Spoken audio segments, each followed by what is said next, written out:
Hello friends, Radhe Radhe. आज की इस वीडियो में आप सभी को ऐसे प्रश्न सॉल्व करना सिखाएंगे। ऐसे प्रश्नों को सॉल्व कैसे किया जाता है आज की इस वीडियो में यही आप सभी को सिखाने वाले हैं।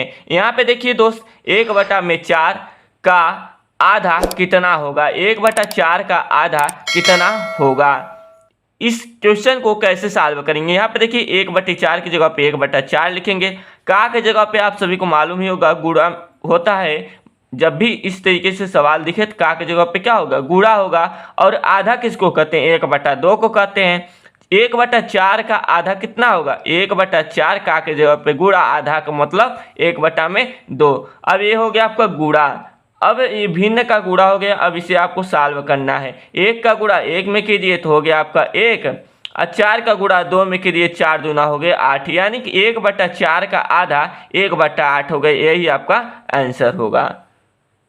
यहाँ पे देखिए दूसरा सवाल है, 12/15 का 3/4 क्या होगा? 3/4, 3/4 किसको कहते हैं? सबसे बड़ी बात है 3/4, यानी कि 4 भाग में से 3 भाग, यानी कि 3/4 3/4 कहलाएगा। 12/15 का 3/4, यानी कि 12/15 की जगह पे 12/15, का की जगह पे गुणा 3/4 का मतलब 3/4। अब यह हो गया आपका भिन्न का गुणा। अब इसे सॉल्व कीजिए, कैलकुलेशन कीजिए।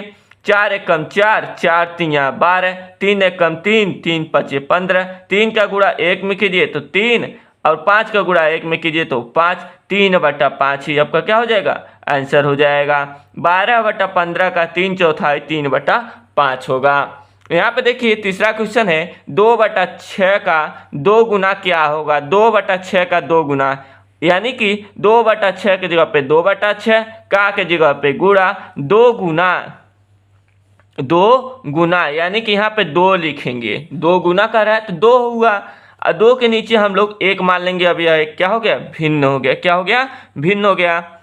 2 के नीचे कुछ नहीं है तो बटा में 1 मान सकते हैं, क्योंकि आप सभी को मालूम ही होगा जो संख्या P/Q के रूप में लिखा होता है वह एक भिन्न होता है, और Q�not = 0 होता है। यानी कि 1 से यदि 2 में आप भाग करेंगे तो आपका भागफल 2 आएगा, यानी कि मान में कोई परिवर्तन नहीं होगा। अर्थात जो संख्या P/Q के रूप में लिखा होता है वह संख्या परिमेय संख्या होता है। क्या होता है? परिमेय संख्या।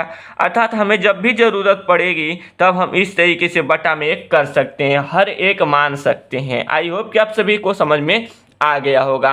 यहाँ पे देखिए 2/6 गुणे 2/1 कर लेंगे। अब 2 एकम 2, 2 तिया 6, 2 का गुणा 1 में कीजिए तो 2, अब बटा में 3 का गुणा 1 में कीजिए तो 3, 2/3 ही आपका क्या हो जाएगा? आंसर हो जाएगा। तो दोस्त इस तरीके से ऐसे प्रश्नों को सॉल्व किया जाता है। आई होप कि आप सभी को समझ में आ गया होगा। यदि समझ में आ गया होगा ऐसे प्रश्न को सॉल्व करना तो इसका आंसर आप सभी बताइए। 4 का